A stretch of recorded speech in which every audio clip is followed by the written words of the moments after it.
Hi, my name is Mendy Levy. I escaped Lev Tahor. This is me just over 3 years ago. And these are some of the leaders in Lev Tahor right now. If everything is perfect, something is wrong.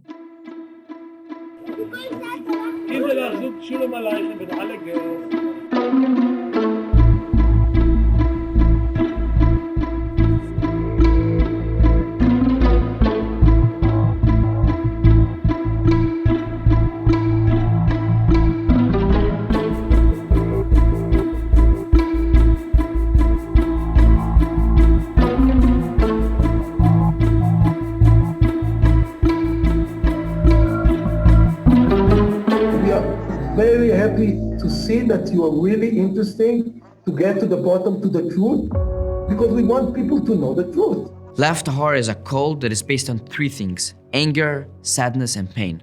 That's what Lev Tahor is. Israel is also a cult, Muslim is a cult, Mahar is a cult. Everybody has their kind of cult. And this is what we also have, this amount of cult we have.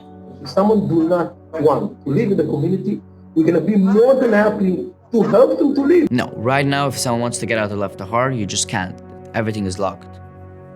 My father always had a thought, maybe he wants to leave the community, and he already told my mom. I already heard this once.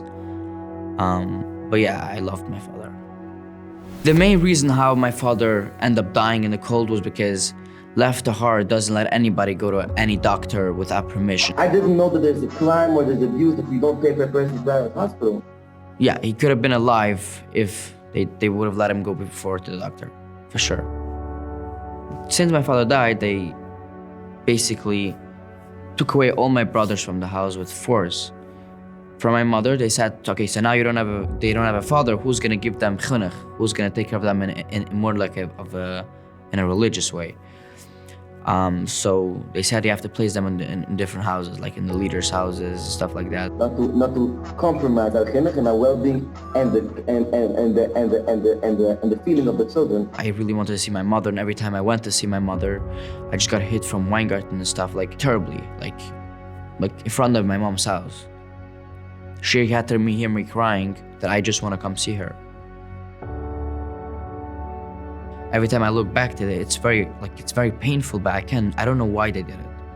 Because we really want to have good for our kids and the best for our kids. And we think that there's no way in our generation without young a relationship. In our community, they get to mature earlier because this is the education, this is the people who live in here. So the main reason why I decided to leave and I said enough is enough was because they tried to force me to get married to a 12-year-old girl that was my first cousin.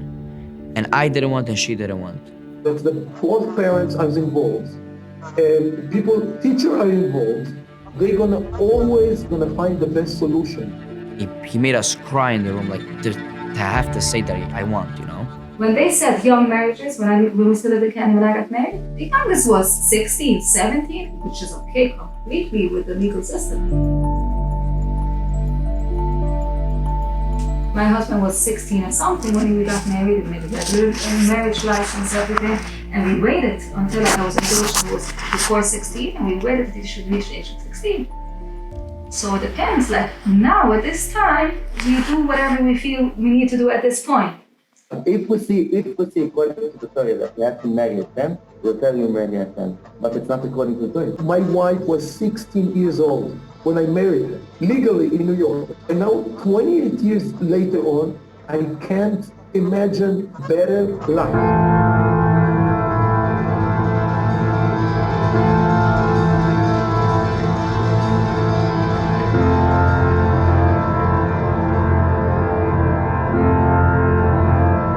The way Lev Tahor found a place in Guatemala is they didn't bought a property or something. It's just like a big forest.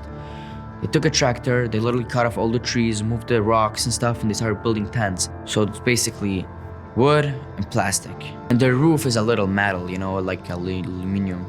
The lucky ones had shipping containers, which is more, you know, it's easier, it's better. No air conditioning. Besides, Rabbi has air conditioning in this container. And he has a house too, a nice, very nice house. They had a lot of problems in the beginning. They had snakes, animals around, like a lot of spiders, like dangerous ones. because it was a big forest. And Guatemala is like a hot country, you know? Babies play on the ground. Most of the kids wear like just Crocs. They don't have shoes. From 3 years old, you have to already have all this black clothing. It's called Mishpat Azuaf. Our rabbi wrote a book of 300 or 400 pages regarding the levush, and he wrote about it, just about the face covering, about 50 pages. So the woman asked our rabbi, he didn't want to do it. We want to cover the face because we don't want to stairs inside the building all the day, up and down, and we all the time meet with other people, but we are ashamed to do that. Our rabbi didn't want to do that. They came 2, 3, 4 times, and then we try to investigate if it was a real way to do it or not. We don't want to put chumras. It took a lot of time, a few months, to have authorized. The women start to ask, are you not the one in something? Let's say in Sicily there's some group called the group of the Shal. Shidors. Yes. So they, for example, they put on the heads, before they put a cake, they put like a piece of plastic like this, so it shouldn't see the shape of the head. So for this strange stuff, I mean, so we would never do it. Kids here are very happy.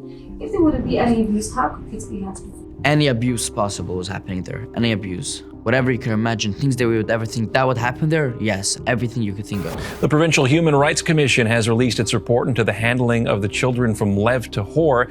It says youth protection officials took too long to intervene. There was one single child protection abuse case, never ever. An investigation in 2013 led to allegations of neglect and child abuse. Never, ever. For sure not Marcus, for sure not beating up children. The political authorities in Quebec City will make sure that the system is going to change and that sort of situation will not happen again. If we thought that a Pretoria we have to give today Marcus, we'll tell you we have to give Marcus, but we don't think a Pretoria business today can give Marcus. So Malchus you could get any time in Lev Tahor. If the rabbi decides right now to give you Malchus, he would give you Malchus. Just for Marcus, because we give every day Marcus. You know, that's just try. Ask everybody if you receive once Marcus. Do a strip search if you want on everybody. They would just put me on a table with a belt and like achas vachas. Where is the place where they give Marcus for 11 years, something, 11 and a half years? Kudabia was here for 11 and a half years and has not witnessed any of these things. Sexual abuse is mostly with the rabbi, with the main rabbi was happening. He was doing physical stuff with boys. Mostly, maybe with girls too, but I for sure know with boys. Talking about the rabbi of Lev Tahor was literally having kids sleeping with him in his bed. And that would never be forgotten. And Muharraq convinced that you have to do it for your tikkun. He literally said, you have to come sleep, whatever we told us to, it's because for a tikkun. That's what he said, a tikkun. They didn't punish, they gave tikkun. My tikkun was usually Malchus. Malchus I would get a lot from the Anula's wife, Shifra Goldman, or from Gittel Mindel. The last time I got Malchus was with Goldman. I had to go get the belt and tell the principal that I wanted Malchus. I said, I believe the Eibishter knows that the patch I am receiving will clean my neshama. And like always, I had to take off my clothes. They would tie me up with a gadol, lay me down in front of the whole school, and I got lashes on the back many times. Really, the bishay is worse than the Malchus. If you cried, you got extra lashes because you have to do tshiva out of love and you're not allowed to cry. After, I had to kiss her hand afterwards. And then she gave me some mister for like 20 minutes and sometimes I would have to say the whole time. Every day was just getting hit, punishing, torturing. I didn't want to experience it every day again. I just wanted to not see myself again and not feel any of these actions and feelings. So I decided I want to kill myself. I tried drinking bleach. So what I did is I put a bunch of sugar and I tried to drink it. I should just try to find myself out of the world. I couldn't experience Lev Tahor anymore. It was just, I couldn't take it. I couldn't see myself again in the morning like that. I have to take a break. Mindy was not alone. Someone else was desperate to get out. In November 2018, Sarah Fega-Teller, the daughter of Lev Tahor's founder, managed to escape to the U.S. with her small children. She said that her brother, Nachman Hillbrands, who inherited the leadership, was more extreme than her father, and she deemed the group not safe to keep her children there. The rabbi's younger son took over, and he became way worse than the first one. Like, the old rabbi wouldn't marry off 12-year-old girls. That wouldn't happen at that time. But the new rabbi that took over, he was marrying off 12-year-old girls forcibly. Insecure and desperate for power, Nachman Hillbrands enacted new restrictions and customs with harsh consequences for disobeying or questioning his new rules. Something that could happen to me, the rabbi would tell you, don't talk to anyone for 1 year. Like, he literally started doing these things. He could tell you, because you didn't follow this, you're being taken away from your house, you have to come stay in shul for 1-2 weeks. Depends on what you did, His enforcers are a group called the Hanhala, led by 3 Weingarten brothers and their sister. 2 weeks after the founding leader died, Nachman Hillbrands insisted his sister, a 24-year-old mother of 4, eat bread that contained sesame, a food she was known to be allergic to. She was afraid to disobey the new leader. After an immediate allergic reaction, she died. Her brother blamed the death on her lack of faith in him as the new Rebbe. He did not respond well to his other sister, Sarah Fega, escaping Lev Tahor.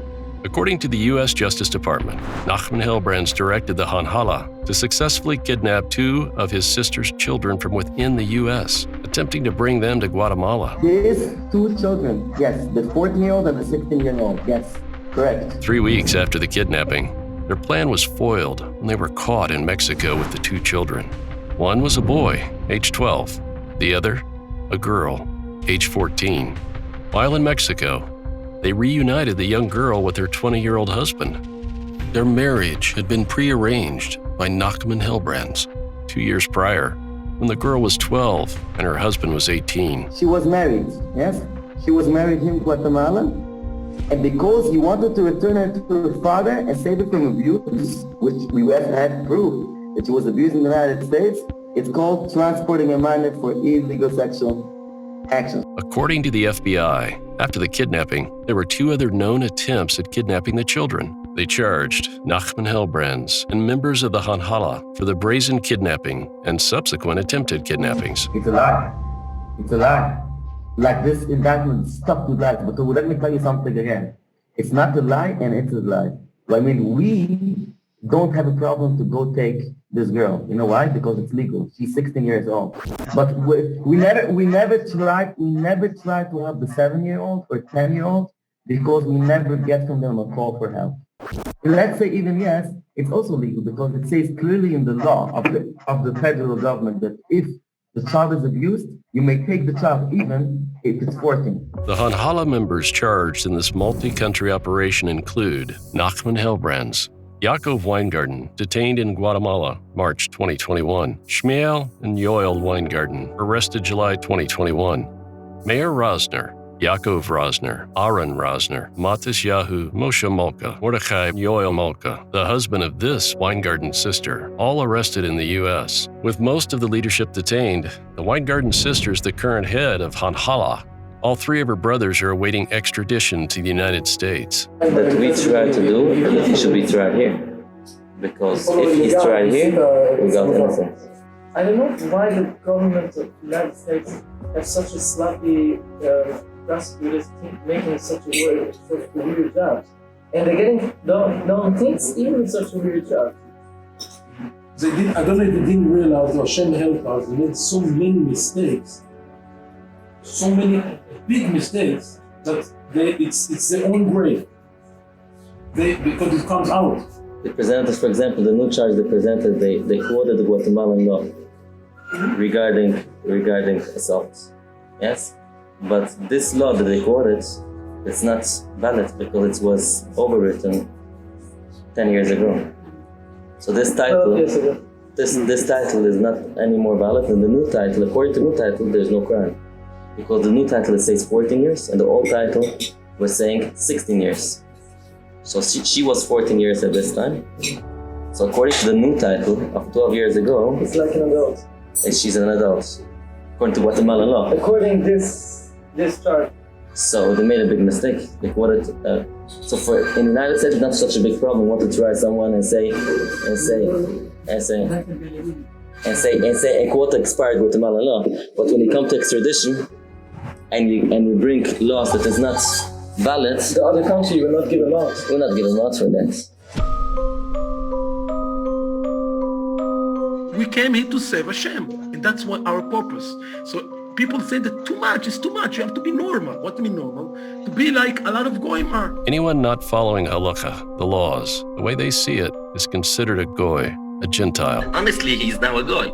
He's not keeping any Torah mitzvahs. Yaakov Weingarten said it's commanded to be a martyr rather than live as a Gentile. They called us to a meeting. Someone from the Weingarten? Yeah. Okay. They say that they were people calling them to come here and take the children with them. And he said that instead the procedure will be as follows, he says. When they come, all the men will go down to talk to them. And meanwhile, all the women run up here and each mother take the children. And as the shechita is made, take a knife and cut. Take a knife? Yeah. You keep with a knife? Yeah. Take a knife and go with the and they say I don't remember the right or wrong. Simone. Yeah, and he said cut it and close the eyes of the children and cut.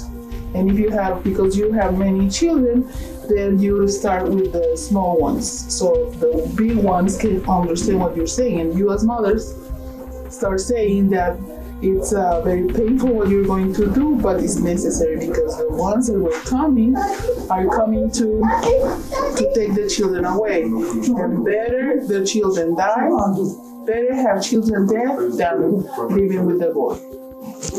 He said that that will be taken in account like the shechita of a pure korban. So then we got scared, really scared.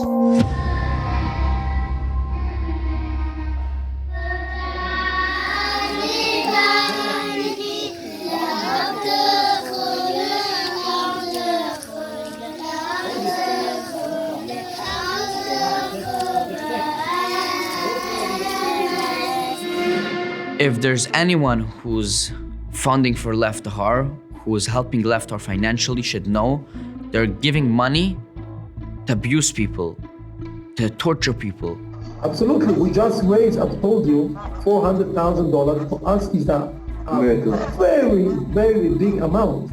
Now other people who live in New York, in Europe, in Israel, they send, and we told them where to send it. A person, very, very known person in the Satmar community, gave us $60,000.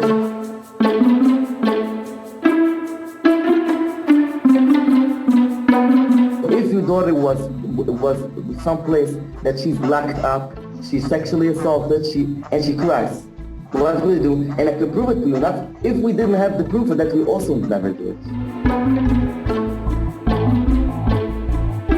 When you're gonna be able to talk to her, I have to make sure she doesn't sit beyond her and told them, if you're gonna say one word about that, I want to explain what's gonna happen. They told her already, you are putting people in jail. When you're crying to them for help, you're putting people in jail. It's your responsibility. Wow. So be quiet. It's gonna be a question that she's gonna have confidence to answer. She's gonna know, she's not gonna be afraid to say yes or not. I don't know how you can make sure that it's gonna be free of influence. Any information that I was sharing today had nothing to do with Orthodox. It's only Lev Tahor. We're talking about 60 families, a couple hundred people. The people inside are good people, innocent people, but I'm mainly talking about the leaders who are brainwashing them and are abusing them. The people are just brainwashed. And that's it for today.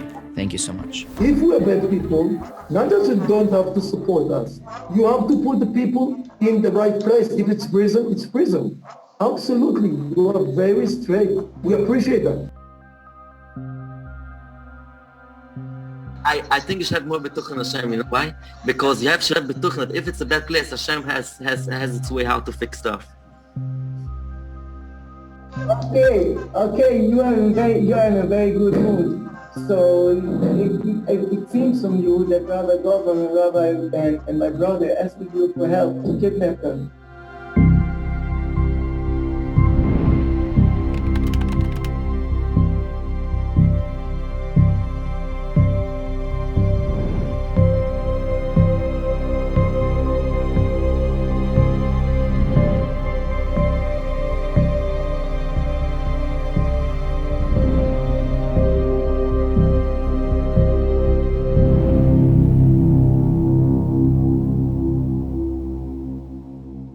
They're pro-Israelis, and I can prove it to you.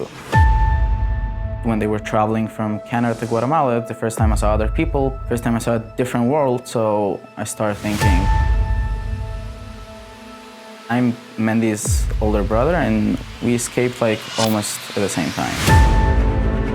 They're basically not anti-Zionism, they just pro themselves. I mean, they'll say everything to everyone, whatever they need something from you, so they'll say they need something from Israelis, so they'll be pro-Israelis. They need something from Iran, so they'll be anti-Zionism. They want something from Jews, so, oh, you're Jewish and whatever, and behind you they'll say that you're not Jewish and no one is Jewish except them.